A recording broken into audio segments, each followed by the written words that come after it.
नमस्ते भगवते तस्मै कृष्णाय अद्भुतकर्मणे रूपनाम विभेदेन जगत्क्रीडति यो यतः अमङ्गलानां शमनं मङ्गलानां महोदयं गोपाङ्गनानां सौभाग्यं श्रीगोकुलेन्दुं वयं नुमः।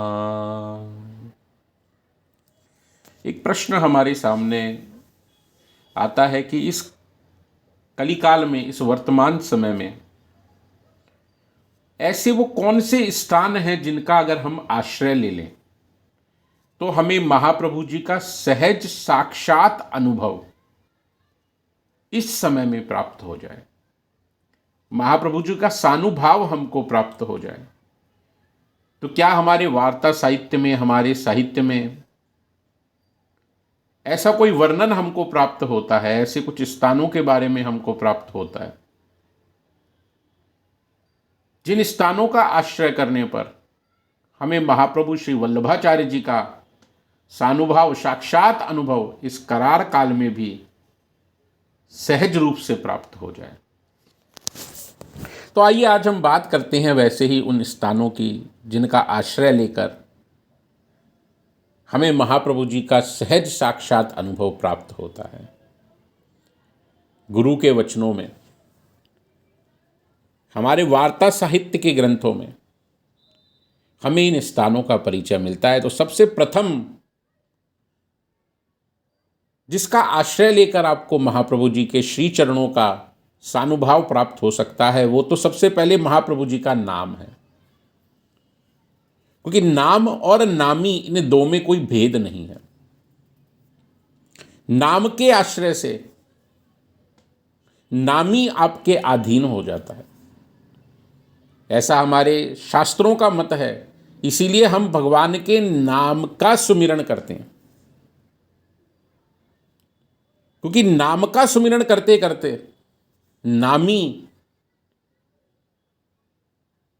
का सहज साक्षात अनुभव हमको प्राप्त हो जाता है। ऐसा सामर्थ्य नाम में है। तो प्रथम जिसका आश्रय लेके हमें महाप्रभु जी का साक्षात अनुभव प्राप्त हो सकता है वो महाप्रभु जी का नाम है। अब कोई कहे कि साहब नाम के अलावा कुछ ऐसे स्थानों का परिचय दीजिए, तो प्रथम स्थान अगर बात करें तो बैठक जी। आज भी बैठक जी वो स्थान है जहां महाप्रभु जी साक्षात विराजमान है। 84 बैठकों की कथा, 84 वैष्णवों की वार्ता हमें हमारे वार्ता साहित्य में प्राप्त होती है। तो इन 84 में से जो जो प्रकट बैठकें अभी मौजूद हैं उनका आप आश्रय लेकर महाप्रभु जी का साक्षात अनुभव प्राप्त कर सकती हैं।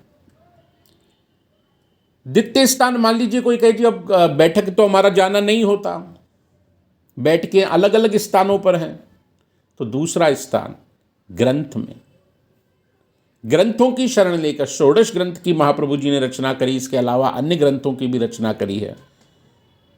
तो महाप्रभु जी के रचित इन ग्रंथों का आश्रय लेकर हमको महाप्रभु जी की सहज अनुभूति प्राप्त हो सकती है। तृतीय, महाप्रभु जी के हस्ताक्षरों में महाप्रभु जी साक्षात विद्यमान है। ऐसा दृढ़ आश्रय वैष्णवों को अपने हृदय में रखना चाहिए कि जहाँ जहाँ पर महाप्रभु जी के श्रीहस्त से लिखित हस्ताक्षर विराज रहे हैं उन हस्ताक्षरों में महाप्रभु जी स्वयं साक्षात विराजमान हैं। चतुर्थ स्थान की बात करें तो पादुका जी, महाप्रभु जी की पादुका जी का आश्रय लेकर आपको महाप्रभु जी का साक्षात अनुभव प्राप्त हो सकता है। पंचम स्वरूप जिसके अंदर महाप्रभु जी साक्षात विद्यमान है वे है वल्लभ कुल।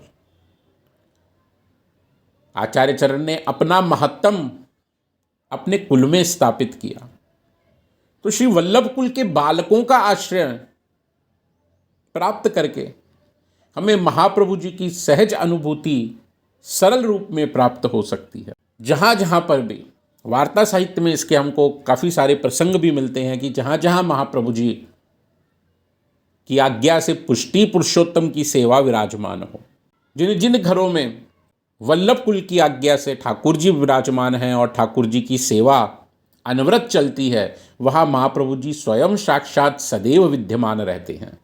ऐसे इन 7 स्थानों में से किसी का भी दृढ़ आश्रय लेकर हमें इस कराल काल में भी महाप्रभु जी की सहज अनुभूति सरलता से प्राप्त हो सकती है। तो जो वैष्णव अपने दृढ़ हृदय में महाप्रभु जी का सानुभाव प्राप्त करने के इच्छुक हों, उन्हें इन स्थानों में से किसी एक स्थान का अनन्य रूप से आश्रय अवश्य करना चाहिए। जय श्री कृष्ण।